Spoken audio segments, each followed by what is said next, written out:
background was the number 4 Corvette that is not staying on the pit lane while the 15-minute session just now goes green for GTD. They're going back to the garage area to do a little bit of work on that car. Remember, that's the car that hit the tires yesterday in the final practice session last night. So maybe they just saw something in warm-up that they didn't quite like.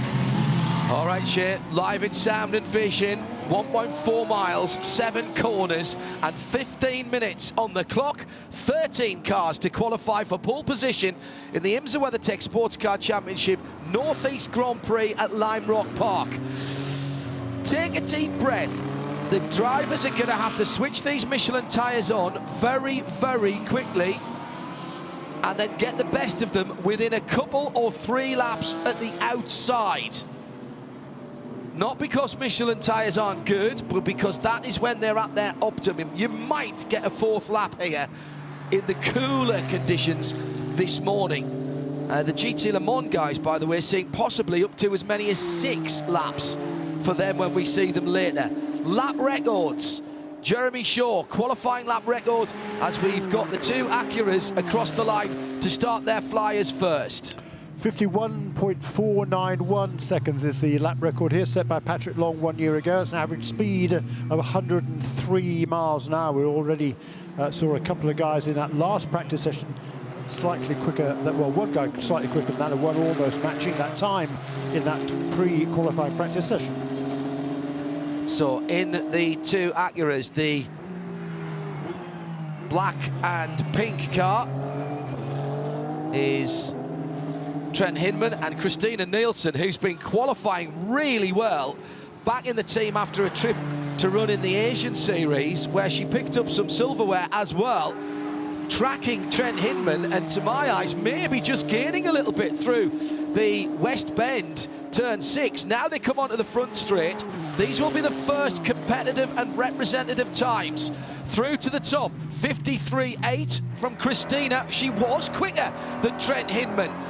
The Hindhoff eyes still giving me the right information, but they're going to have to come down. Nielsen then, Christina Nielsen on pole position in the black and yellow Caterpillar car. Who else is out there?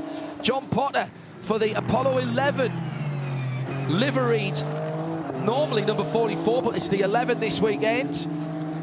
Happy moon landing day, everybody. Then Marco Seafried, then Cooper McNeil, who had a good warm-up session just a few moments ago. Zachary Robichon, the Pfaff Porsche, miles off the pace in that early session, but straight on it here. And we're still, not everybody has gone out of the pit lane now. Everyone out the pit lane. Here comes the 73 to cross the line. And that is Marco Seafried, who goes to the top, 51.9. This is more like it, Jeremy. It is, yeah. He's now down within a half a second. That's a good lap by Marco. He has been here before, I think, but not for quite a while. We should remember that that qualifying lap time was set by pro drivers a year ago, Pat Long, and now the rules have changed in this championship. Now the WeatherTech Sports Car Championship mandates that a silver or bronze driver has to do the qualifying for the GT Daytona, a Pro-Am class. Marco Seafried has never raced here, has been here before, but has never raced here. Told us that yesterday. The Apollo 11 car coming through to drop down the hill. Magnus Racing looking absolutely brilliant in the morning sunshine. 11 minutes to go. Acura back to the top with Hinman, 51.6.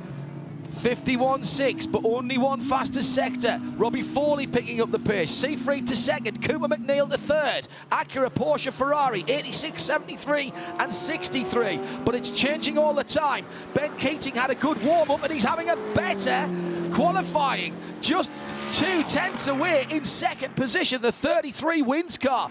Then it's Richard Highstand for the Lexus, but even as I say that, Trent Hinman goes within 0.073 of a second of pole, provisional pole, which stands to the 86 BMW. It did. It's now Robbie Foley who's gone to the top with the Turner Motorsport BMW, a 51.494. That's 3 thousandths outside Patrick Long's lap record from 1 year ago. We've got some more good times coming in. Corey Lewis up to third place in number 48 Lamborghini. That's a great run by Corey Lewis. Lewis. Drafted into the team at relatively short notice this weekend, although has driven with them in the longer races. And all of a sudden, Marco Seifried finds himself 6th. New qualifying lap record for Ben Keating, 51.482. Just a new qualifying record, but he's beaten Pat Long's time.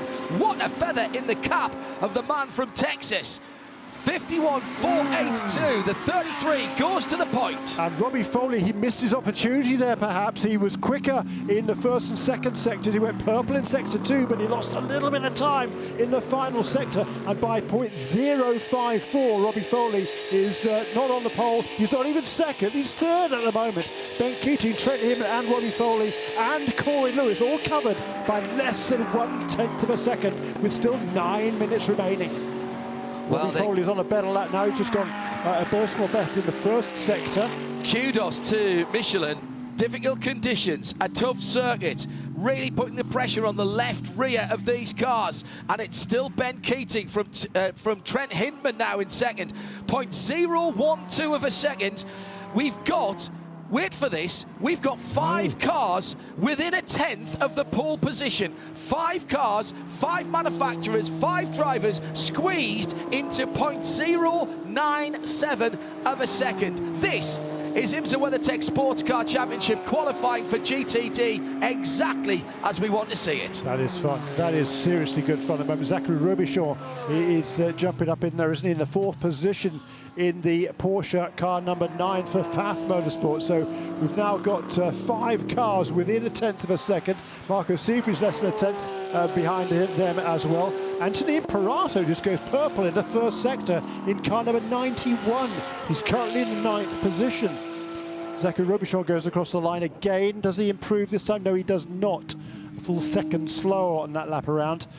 And Robbie Foley, he's kind of lifted off here. I think he's. I think he might. Has he missed his opportunity? Or is he? Well, I think he might have, Jeremy. Whether he hit traffic or he made a mistake in that 3rd sector a moment ago. Corey Lewis has just gone ahead of him now, and we've now we have got still got those 5 cars within, but now within 0.093 of a second. And there's a new name at the top of the standings. It's Acura. It's the number 86, and it's local lad Trent Hinman by 0.026 of a second. So now 4 cars within 0.080 of a second. And Zachary Robichaud is the man in 5th, who's a full 10th away from provisional pole position. The whole field within 0.8 of a second at the moment. And I'm very impressed at the longevity and the performance that these Michelin tyres are given. Most guys are well into 8, 7, 8, 9 laps now, and there's still improvement, still light colours on our timing screens. They are. Corey Lewis just improved again. He's at a 51.532. It's still only 3rd fastest, just 0.076. That's incredibly close times. Anthony Imperato, hats off to him. That was a really good last lap. He's slowed right down on this last lap. Maybe give those Michelin tyres a little bit of a breather. Maybe he can go again. He's only 9th, but he's 0.329 seconds off the pole. That's how close it is at the moment, with 6.5 minutes still remaining. So still the opportunity for a bit of improvement, possibly, for the guys that are out there. Trent Hinman's just gone purple in sector 1. It's just fractions right now. I mean, that's all that separates all of these contenders, John. It is super tight. 0.8 of a second covers the whole field right now. Sorry, I can't help but giggle on days like this, because this is, you know, a lot of people talk about balance of performance negatively, but stand up and take about the IMSA technical team for the data collection, for the crunching of the numbers. They collect more data than put Apollo 11 on the moon 50 years ago, and they're using it to good effect here. Now there's Christina Nielsen going to have another go, I think. Comes out of Big Bend, turn 2, heads into turn 3 and 4 complex, really leaning on the right rear of the car here, and that's the only part of the track that you really do that. She goes past her teammate Trent Hinman, though, turned another really good lap last time around, 51.499 it was for Trent, and he was just coming up on the slower cars. He went across the line. Didn't see which one it was actually, but it was another fast. I think he's done now. He's going to settle for that 51.456, a new track record in GTD. Frankie Montecalvo improved. He's still 13th at a 52.2. Again, the old record down here was a 51.4. Frankie Montecalvo just under 52.2. That was a best lap for him. 10th lap, I should say, but still 13th on the grid. That's how tight it is. Here's the 14 coming to the line. Richard Highstand, that was an out lap. So he's been through the pit lane to cool the Michelin's down. Can't make any changes, of course, in qualifying. Can't even touch the car. Round turn 1 and 2. Big Ben slides all the way out to the curbing, but that looks a decent and smooth run for the car in 7th at the moment. In terms of the quickest sectors, Ben Keating has the 3rd sector effectively from the crossover bridge down to the finish line. 2nd sector, which is from I think No Name, just the end of No Name straight up to that point. That is Robbie Foley. And first touch was Trent Hinman. Trent Hinman, yeah. He's not gone as quick this time as Trent actually is slow up. He's probably, I think. It's not actually, it's Marcus Seifried, I think, who's got the 21Z. Ah, no, that was his last lap, not his fast lap. Yep, sorry. Now, there was a little improvement there. Yeah, by Richard Highstand. Doesn't improve his... Yes, he does. Goes up 1 position. Goes up 1 position from 7th to 6th. So he moves forward 1 spot on the grid. Hinman is into the pits, parked at a jaunty angle. Sweating, breathing hard. He's worked hard for that. And at the moment, by 0.026 of a second, he has pole position in GTD with 3.5 minutes to go. Yeah, looking for his 3rd pole of the season from Wayside, New Jersey. Trent Hinman, a great lap it was by him. Richard Highstand did improve last time around in the Lexus car number 9, and that's particularly interesting because the Lexuses are generally pretty hard on their tyres. Yeah. So he's now completed 9 laps. We saw Frankie Montecalvo improved on his 10th lap. He's now coming into the pits. And Richard Highstand in car number 14 also going faster and faster as this session goes on. He's within 2/10 of the ultimate best time here, and he finds himself 6th. And to improve, if he finds a 10th, Jeremy, he's on the outside of the 2nd row. A 10th, that's all he's looking for.